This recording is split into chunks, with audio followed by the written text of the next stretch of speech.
Assalamualaikum warahmatullahi wabarakatuh.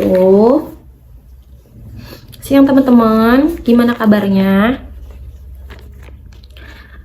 Alhamdulillah baik ya. Sebelum kita melakukan pembelajaran kita hari ini, mari kita berdoa terlebih dahulu agar semuanya diberikan kemudahan, kelancaran dalam proses pembelajaran kita hari ini. Bismillahirrahmanirrahim. Amin. Oke. Pertemuan kemarin kita sudah membahas mengenai pengertian-pengertian public speaking. Sekarang kita akan membahas mengenai metode dalam public speaking ya, metode dan teknik dalam public speaking.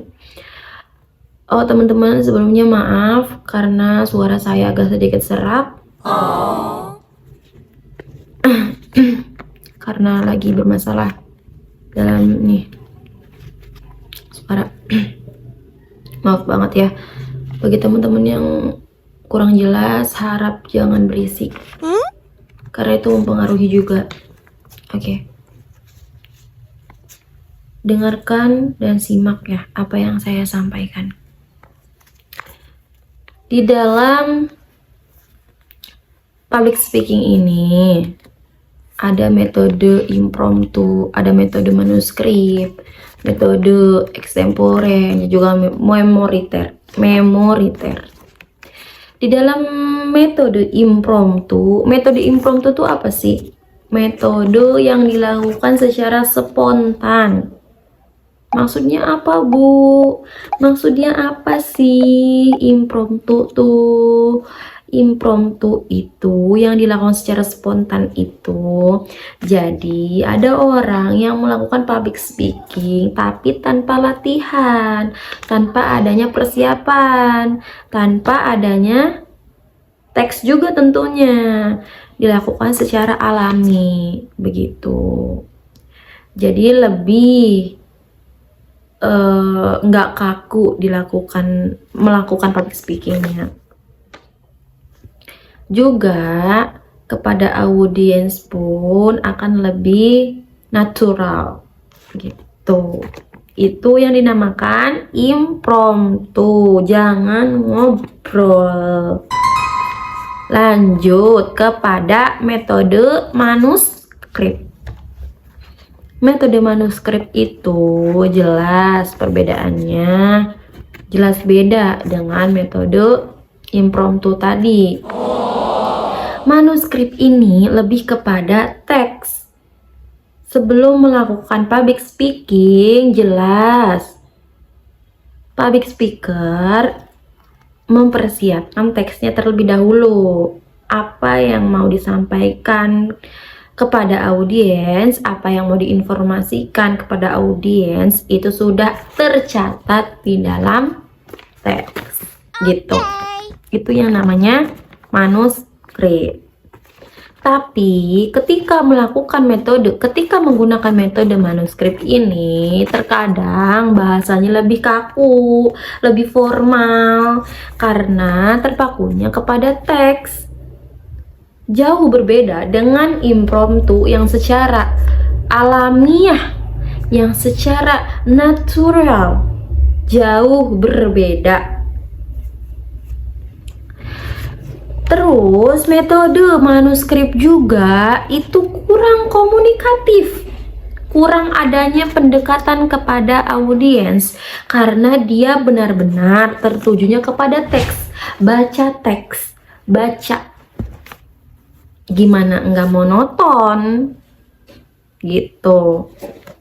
Itu yang namanya manuskrip. Dilanjut kepada metode memoriter dan juga extemporen. Nah, memoriter di sini ini adalah metode menghafal. Maksudnya apa, Bu? Menghafal gimana? Ya dihafal. Dia membuat catatan, kemudian dihafal catatannya dan disampaikan kepada audiens. Itu yang namanya metode memoriter. Jelas, ketika metode memoriter dilakukan, pasti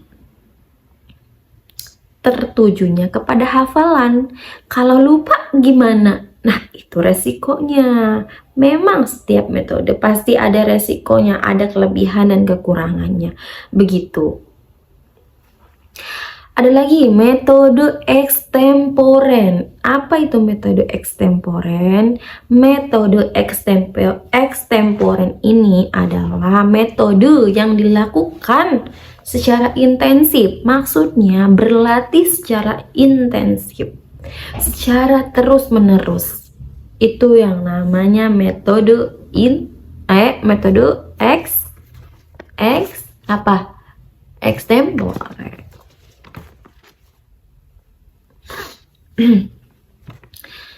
Dilanjut.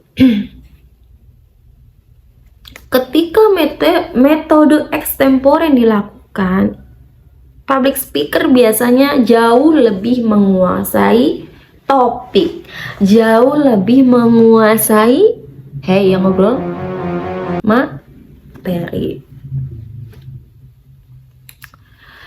Teman-teman, di dalam public speaking jelas harus memperhatikan intonasi. Intonasi itu termasuk kepada vokal kita. Intonasi itu perlu, teman-teman. Buat apa? Penegasan, biar jelas apa yang kita sampaikan itu tersampaikan dengan jelas kepada audiens. Dari intonasi, artikulasi itu kayak a, i, u, e, o, huruf demi huruf, kata demi kata itu benar-benar jelas, nggak yang samar-samar gitu. Bahasa tubuh juga perlu, teman-teman.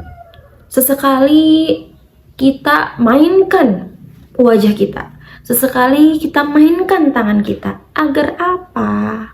Agar audiens tidak merasa monoton atau kaku gitu. Sesekali kita mainkan tangan kita, sekali kita arahkan pandangan kita. Eye contact tuh perlu, mata tuh kita tertuju kepada mata audiens tuh perlu. Tapi nggak tertuju kepada satu orang, nggak tertuju kepada mata satu orang doang, yang enggak, kita tertuju kepada mata-mata yang lain. Cuman kita harus bisa menyeimbangkan eye contact, nggak ketimpang. Maksudnya merhatiin sebelah sini aja tapi sebelah sininya enggak gitu. Jangan gitu, kita harus bisa memperhatikan antara semua mata gitu ya. Ada yang mau ditanyakan nggak? Kalau nggak ada lanjut. Oke, lanjut ya. Kalau gugup gimana, Bu? Oke, kalau gugup cara ngatasinnya dengan latihan dong. Terus dilatih. Agar apa? Agar terbiasa, agar tidak gugup juga. Tuh, salah satunya. Juga ketika kita mau melakukan public speaking itu harus bisa menguasai materi, menguasai topik. Agar apa? Agar tidak gugup, agar kita tidak apa ya gitu. Itu ya temennya. Terus kita juga harus bisa mengontrol bahasa tubuh. Terkadang kalau gugup itu gemeter ya. Kita harus bisa mengontrol. Karena oke, teman-teman, ada yang mau ditanyakan? Tidak ada ya? Oke. Untuk absensi nanti ketua kelas aja di kolektif ya. Saya setelah ini mau ada rapat, jadi nggak bisa lama-lama. Langsung aja kita tutup dengan baca hamdalah. Alhamdulillahirrahmanirrahim. Minggu depan harus ada yang bisa berpendapat. Saya nggak mau diem-diem kayak tadi. Oke, saya tutup, saya akhiri. Wassalamualaikum warahmatullahi wabarakatuh.